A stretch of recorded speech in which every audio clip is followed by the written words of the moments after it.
بسم اللہ الرحمن الرحیم۔ Daily Gilgit Baltistan T V کے ساتھ میں ہوں آپ کا میزبان حامد پیرزادہ۔ سامعین، آج ہمارے ساتھ مہمان ہے، جانی پہچانی شخصیت ہے، گلگت بلتستان کے باسی ہے، شاعر، گلوکار، فنکار طالب حسین۔ طالب آج ہمارے درمیان ہے۔ طالب حسین صاحب، سب سے پہلے آپ کو پروگرام میں ویلکم کرتے ہیں۔ سر، آپ گلگت بلتستان کے شاعر، گلوکار ہیں، فنکار بھی ہیں، جانی پہچانی شخصیت ہیں، کسی تعارف کے محتاج نہیں ہے۔ آپ کب سے آپ نے اس فیلڈ میں آپ نے قدم رکھا ہے اور آپ کو اسٹارٹنگ میں کیا مشکلات آئے؟ ایک تو یہ ہے، یہاں پہ بعض آج کل جو شاعر گلوکاری ہے جو ہے وہ کسی عشق میں ناکامی کی وجوہات پہ یا کامیابی میں بھی کر لیتے ہیں، لیکن آپ نے کن وجوہات پہ اس فیلڈ پہ آپ نے قدم رکھا ہے؟ بسم اللہ الرحمن الرحیم۔ سب سے پہلے حامد پیرزادہ صاحب، آپ کا میں مشکور ہوں، تو شکر گزار ہوں، اور ڈیلی گلگت ٹی وی کا بھی آپ نے مجھے یہاں پر بلایا، ہماری حوصلہ افزائی، ہماری عزت افزائی کے لیے آپ کا بہت بہت شکریہ۔ تو حامد پیرزادہ صاحب، شعر و شاعری سے میرا بچپن ہی سے لگاؤ تھا، شروع ہی سے میرا ذوق شوق تھا شعر و شاعری کے ساتھ۔ شروع میں ہمارا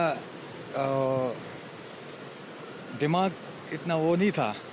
کہ ہم شعر و شاعری کر سکے، ذوق شوق تو تھا، مگر ہمارے پرانے جو ہمارے شاعر تھے، ہمارے استاد جان علی استاد تھے، ہمارے عقیل خان عاقل اور بابر خان صاحب، ہمارے جتنے بھی پرانے ہمارے شاعر تھے، ان کی شعر و شاعری ہم سنتے تھے، تو میوزک سے بھی ہمارا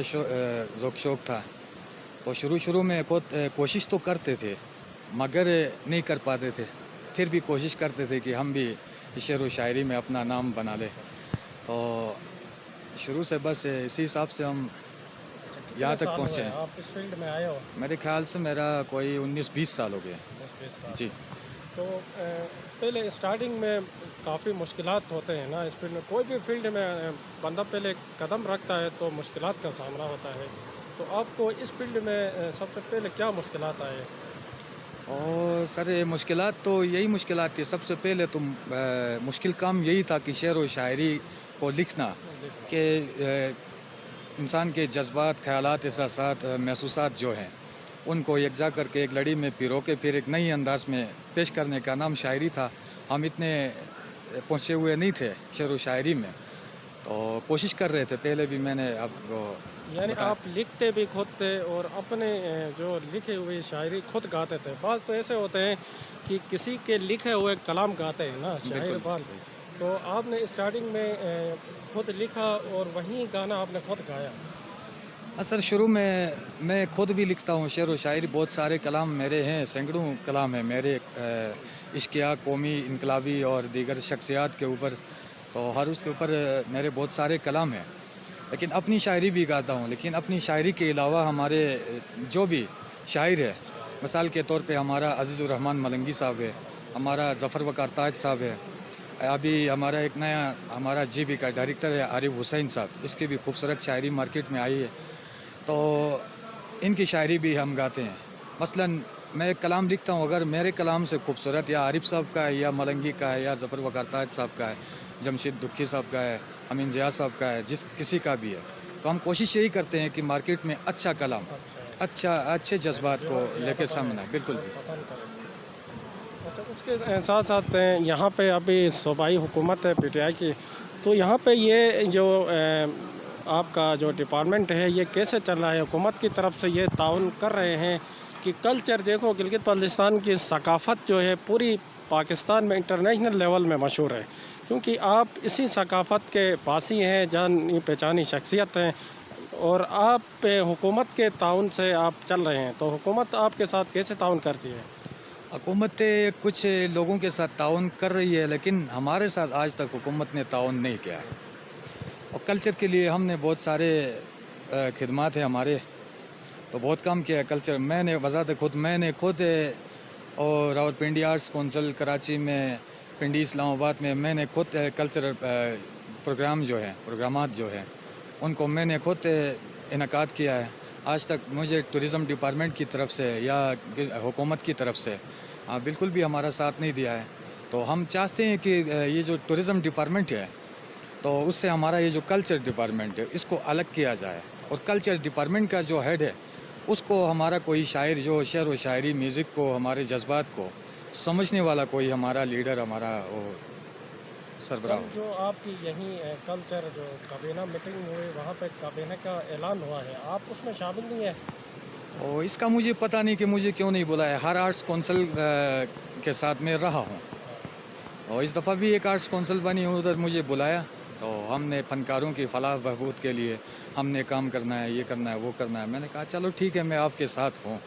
اگر فنکاروں کی فلاح کے لیے آپ کام کر رہے ہیں، لیکن وہاں پہ کوئی جہاں کہیں بھی میٹنگ ہوتی ہے وہاں پہ ہمیں نہیں بلاتے ہیں، یہ مجھے آپ پتہ کو نہیں، کابینہ میں شامل نہیں کیا جائے اس کا مجھے پتہ نہیں کیوں نہیں کیا۔ اچھا، باقی میری ضرورت پڑتی ہے تو سارے آرٹس کونسل والے مجھے بلاتے ہیں۔ بلاتے ہیں نہیں، آپ کو تو بلائیں گے، ظاہر سی بات ہے، آپ جانے پہچانے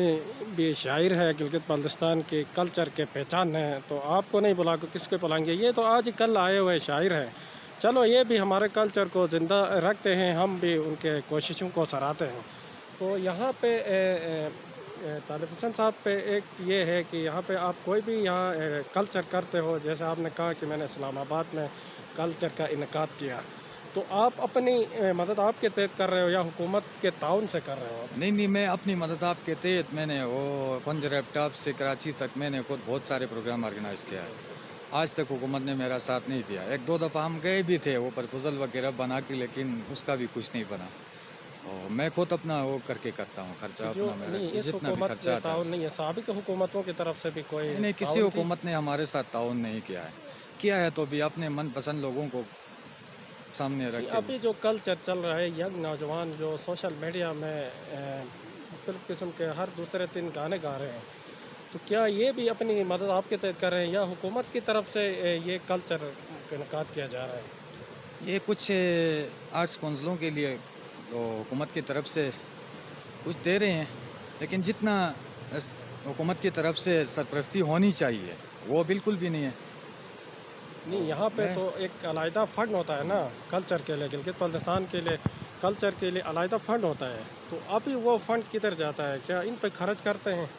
اپنا وہ جو کلچر اسپورٹس اینڈ کلچر کا فنڈ ہے، بہت چھوٹے پروگرام وہ بہت آرگنائز کرتے ہیں، تو جتنا فنڈ ہے ہمیں تو پتہ، ہمیں یہ پتہ ہے کہ اسپورٹس اینڈ کلچر کا فنڈ تو ہے، لیکن کہاں کہاں خرچ ہوتا ہے، کتنا خرچ ہوتا ہے، فنکاروں کے لیے آج تک ان لوگوں نے کیا کچھ بھی نہیں ہے، اور فنکار کی فلاح کے لیے کام کرنا چاہیے، ہر محکمے میں ان کو جاب ملنی چاہیے، تو جس طرح ہمارے ملک پاکستان میں دیگر صوبوں میں مثلاً کراچی ہے، پنجاب ہے، جو بھی صوبہ ہے وہاں کے فنکاروں کے لیے جس طرح حکومتی سرپرستی ہے، تو یہاں پہ میں سمجھتا ہوں کہ گلگت بلتستان کے جو فنکار ہیں، ہمارے فنکار برادری ہے، ان کے لیے بھی تو پنجاب کے طرح یا کراچی کی طرح دیگر پاکستان کے فنکاروں کی طرح تو ان کا بھی ساتھ دینا چاہیے۔ اچھا، تو یہاں پہ آج کل یہ کابینہ مختلف گلگت بلتستان کی طرح مختلف ڈسٹرکٹس میں بھی کلچر آرٹ کے جو کابینہ کے وہاں الیکشنز ہو رہے ہیں، انہوں نے وہ کابینہ بھی سلیکٹ کیے ہیں، اگر یہاں سے فنڈ نہیں ملتا ہے، گورنمنٹ صوبائی حکومت جو اس پہ تعاون نہیں کرتی ہے، تو اس پہ تو یہ اس طرح کابینہ الیکشن کر کے کابینہ سلیکٹ بھی نہیں کرنا چاہے، آپ کے ساتھ تعاون کرنا چاہے، کیونکہ آپ گلگت بلتستان کے کلچر کو ہائی لائٹ کرتے ہو، آپ کلچر کے پہچان ہو، ثقافت کی پہچان ہو، تو مزید اس ڈپارٹمنٹ کے آپ کے خیال میں آپ تو کافی پرانے شاعر ہیں، ابھی تک کے کیا مسائل ہیں؟ ابھی جو صوبائی حکومت پچھلے حکومتوں نے بھی ان کے ساتھ کلچر کے ساتھ تعاون نہیں کی، اور ابھی جو حکومت جو صوبائی حکومت ہیں وہ بھی کہہ رہے ہو کہ کلچر کے ساتھ کوئی بھی تعاون نہیں کر رہے ہیں، یہ اپنی مدد آپ کلچر کو پروموٹ کر رہے ہو، تو آپ کے نظریے میں ابھی کیا مسائل ہیں؟ ابھی مسائل صرف یہی ہے کہ گلگت بلتستان کے فنکاروں کا مسئلہ ہے، تو فنکاروں کے مستقبل کے لیے کام کرے، نہ کہ سٹی پارک میں یا ادھر ادھر کوئی پروگرام ہے تو ادھر لاکھ 1.5 لاکھ 2 لاکھ روپے دے کے ان کو بیوقوف بناتے ہیں فنکاروں کو، اور پھر فنکاروں کو آپس میں لڑوانے والی بات ہے۔ اگر حکومتی سرپرستی اگر کرتے ہیں حکومت والے یا ہمارے جو کلچر ڈپارٹمنٹ کے جو ذمہ داران ہیں، ان کو چاہیے ان کے مستقبل کے بارے میں سوچیں، نہ کہ کسی کو ادھر سے لوک ورثہ لے جاتے ہیں ہر سال، تو میں خود ادھر جاتا ہوں، ادھر 10 دن ان کو بٹھاتے ہیں،